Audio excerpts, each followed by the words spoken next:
பார்த்துருக்கிறது நேற்று crude oil மார்க்கெட்டில் நடந்த ப்ரைஸ் மூவ்மெண்ட் பாருங்கள். நேற்று இதுதான் டேட்டு இங்கே ஓப்பன் ஆயிருக்கு. மார்க்கெட் ஓப்பன் ஆகுது நம்ம எக்ஸ்பெக்ட் பண்ண மாதிரி ட்ராப் ஆகி நம்ம என்ன ஜோன் மென்ஷன் பண்ணியிருந்தோமோ அதே ஜோனில் வந்து பவுன்ஸ் பேக் ஆயிருக்கு.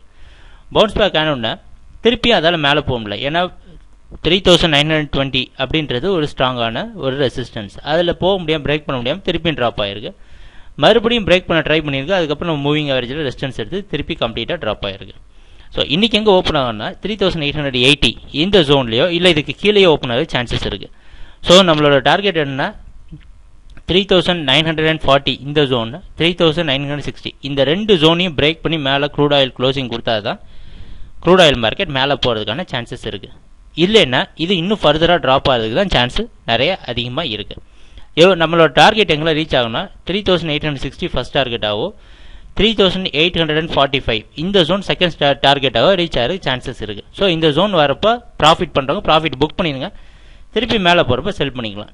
ஸோ செல்லிங் ஜோன் இதுதான். இந்த மார்க்கெட் மேலே போகிறப்ப செல் பண்ணுறது நல்லது நீங்கள் ட்ரேடிங்கில். ஸோ ட்ரேட் பண்ணுறப்ப பார்க்கலாம் என்ன சேஞ்சஸ்லாம் நடக்குதுன்னு. தேங்க்யூ, பாய்.